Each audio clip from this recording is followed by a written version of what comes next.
Just after 2 a.m. on the morning of 30th July 1916, residents of New York City were jolted awake by a tremendous blast. Windows shattered across Manhattan, buildings shook as if they're struck by an earthquake. People ran into the streets believing a German warship was attacking the city. The explosion was so powerful that it registered on seismographs over 100 miles away. Pieces of metal rained down from the sky. Even the Statue of Liberty was damaged. At first, nobody knew exactly what had happened, but this was no accident.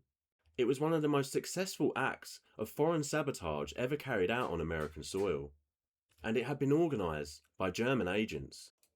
In 1916, the United States had not yet entered the First World War. Officially, America was neutral. In reality, however, American factories were producing enormous quantities of weapons and ammunition for Britain, France, and Russia. German leaders viewed this as deeply unfair.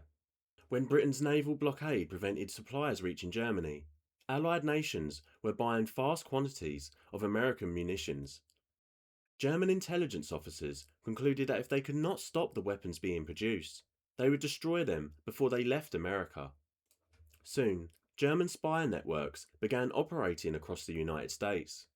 Agents recruited dock workers, factory employees, and sympathetic contacts. Their mission was simple: blow up the supplies destined for Germany's enemies. The most important target of all sat on a small artificial island in New York Harbor known as Black Tom. Black Tom was one of the largest ammunition depots in America. Thousands of tons of artillery shells, small arms ammunition, and explosives were being stored there before shipment to Europe. On the evening of 29th of July, everything appeared normal. Workers finished their shifts and headed home. Then, shortly after midnight, guards noticed small fires breaking out among the railcars and warehouses. At first, nobody was overly concerned.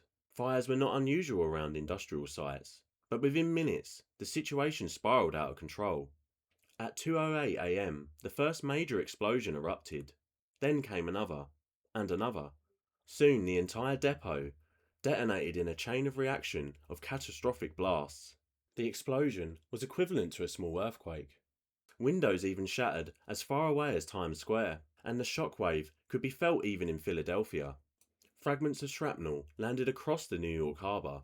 One piece reportedly embedded itself in the Statue of Liberty. The damage was so severe that parts of the monument were permanently closed to visitors. Miraculously, relatively few people were killed.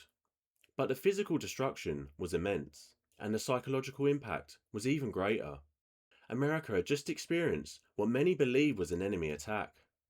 In the immediate aftermath, investigators struggled to determine what had happened. Some blamed an accident, others suspected negligence. But as the war continued, evidence slowly began to emerge. American and British intelligence services uncovered a network of German agents operating throughout North America. Investigators linked German operatives to a series of mysterious fires, factory explosions, and sabotage attempts. The Black Tom disaster increasingly appeared to be no accident at all. Years after the war ended, official investigations concluded that German agents had been responsible for the attack. Eventually, Germany was ordered to pay compensation for the damage. The Black Tom explosion remains one of the largest acts of foreign sabotage ever committed on American soil. Yet today, surprisingly few people have heard of it.